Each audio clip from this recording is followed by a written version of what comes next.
Sir, ಇವತ್ತು government Karnataka Ratna announce ಮಾಡಿದೆ, ಎಷ್ಟು ಖುಷಿ ಇದೆ ಸರ್? ತುಂಬ ಸಂತೋಷ ಇದೆ.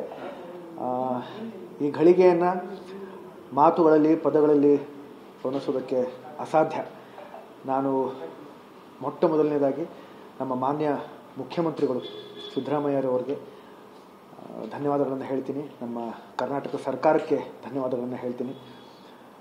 ನಮ್ಮ ಚಿತ್ರೋದ್ಯಮಕ್ಕೆ ಧನ್ಯವಾದಗಳನ್ನು ಹೇಳ್ತೀನಿ. ಹಾಗೆ ನಮ್ಮ ಅಭಿಮಾನಿ ಬಳಗಕ್ಕೆ, ಅಭಿಮಾನಿ ಬಳಗ ಅಂತಂದರೆ ನಮ್ಮ ಸಿಂಹಿಣಿಯರು, ಅದರಲ್ಲಿ ತಾವು ಕೂಡ ಬರ್ತೀರಾ, ಮಾಧ್ಯಮದವರು ಕೂಡ ಬರ್ತೀರಾ.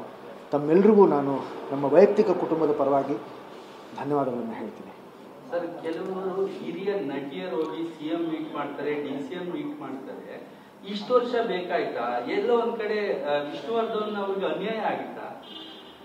ಇವತ್ತು ನಕಾರಾತ್ಮಕ ಮಾತುಗಳನ್ನು ಆಡೋದು ಬೇಡ. ನಾವು ಎಲ್ಲದಕ್ಕೂ ಒಂದು ಒಳ್ಳೆಯ ಸಮಯ ಬರಬೇಕು, ಒಂದು ಒಳ್ಳೆಯ ಘಳಿಗೆ ಬರಬೇಕು. ಅದು ಇವತ್ತು ಬಂದಿದೆ. 75ನೇ ವರ್ಷದ ಹುಟ್ಟುಹಬ್ಬದ ಪ್ರಯುಕ್ತ ಈ ಒಂದು ಗೌರವ ಸಂದಿದೆ. ಹಾಗಾಗಿ ಆ ಒಂದು ಸಂತೋಷದಲ್ಲೇ ನಾವು ಇರೋಣ.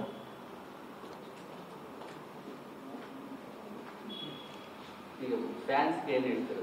ವೈಯಕ್ತಿಕವಾಗಿ ಫ್ಯಾನ್ಸ್ಗಳು ಎಲ್ಲ ಒತ್ತಾಯ ಮಾಡ್ತಾ ಇದ್ರು. ತುಂಬಾ ತಮ್ಮೆಲ್ಲರ ಪ್ರೀತಿಗೆ, ಅಭಿಮಾನಕ್ಕೆ ಸಿಕ್ಕಿರ್ತಕ್ಕಂಥ ಇದು ಒಂದು ಗೌರವ ಇದೆ. ಸ್ಮಾರಕದ ಬಗ್ಗೆ ಕೂಡ ಒಂದು ಚರ್ಚೆ ಆಗ್ತಾ ಇದೆ ಸರ್. ಅದ್ರ ಬಗ್ಗೆ ಕೂಡ ಪತ್ರ ಬರ್ತಿದ್ದಾರೆ, ಮೀಟ್ ಮಾಡಿ. ಅದು ಕೂಡ ಕೆಲಸ ನಡೀತಾ ಇದೆ. ನಾವು ಅದನ್ನು ಕೇಳ್ಕೊಂಡಿದ್ವಿ. 18ನೇ ಸೆಪ್ಟೆಂಬರ್ ಒಳಗಡೆ ಅದು ಇತ್ಯರ್ಥ ಆಗಿ ನಮಗೆ 18ನೇ ಸೆಪ್ಟೆಂಬರ್ ನಮಗೆ ಪೂಜೆ ಸಲ್ಲಿಸೋದಕ್ಕೆ ಅವಕಾಶ ಕೊಡಬಹುದಾ ಅಂತ. ಅಂದರೆ ಅಭಿಮಾನಿಗಳ ಪರವಾಗಿ ನಾವು ಅದನ್ನು ಕೇಳ್ಕೊಂಡಿದ್ವಿ. ಆದರೆ ಅವರು ಅಂದರೆ ಅಲ್ಲಿ ಸ್ವಲ್ಪ ಅಂದರೆ ಅದು ಅರಣ್ಯ ಇಲಾಖೆಗೆ ಅದು ಈಗ ಸಂಬಂಧಪಟ್ಟಿರ್ತಕ್ಕಂಥ ಜಾಗ ಆಗಿದೆ, ಸರ್ಕಾರಕ್ಕೇ ಅದು ಆಗಿದೆ ಜಾಗ. ಆದರೆ ಮುಂದೆ ಯಾವುದೇ ರೀತಿಯಲ್ಲಿ ಸಮಸ್ಯೆಗಳು ಬರಕೂಡ್ದು ಅನ್ನೋ ದೃಷ್ಟಿಯಲ್ಲಿ ಅವರು ಹೇಳಿದ್ರು ನಮ್ಗೆ ಸ್ವಲ್ಪ ಸಮಯ ಹಿಡಿಯುತ್ತೆ. ಆದರೆ ಸಕಾರಾತ್ಮಕವಾಗಿ ಅವರು ಸ್ಪಂದಿಸಿದ್ದಾರೆ. ಹಾಗಾಗಿ ಬರೋ ದಿನಗಳಲ್ಲಿ ಅದು ಆಗೋ ಸಾಧ್ಯತೆ, ಸಂಪೂರ್ಣ ಸಾಧ್ಯತೆ ನಮ್ಗೆ ಕಾಣಿಸ್ತಾ ಇದೆ. ಮೈಸೂರಲ್ಲಿ ಕೂಡ ಪ್ಲಾನ್ ಮಾಡ್ತಾ ಇದ್ದಾರೆ ಸ್ಮಾರಕ ಮಾಡೋದಕ್ಕೆ. ಸೊ ಇಲ್ಲಿ ಏನಾದ್ರು ಭೂಮಿ ಸಿಕ್ಕರೆ ಏನು ಮಾಡ್ತಾರೆ?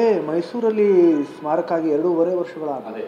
ಅದು ಇಲ್ಲೂ ಕೂಡ ಒಂದು ಸ್ಮಾರಕ ಆಗುತ್ತೆ. ಸ್ಮಾರಕ ಅಂತಂದರೆ ಒಂದು ಚಿಕ್ಕ ಪ್ರಮಾಣದ ಸ್ಮಾರಕ ಆಗುತ್ತೆ.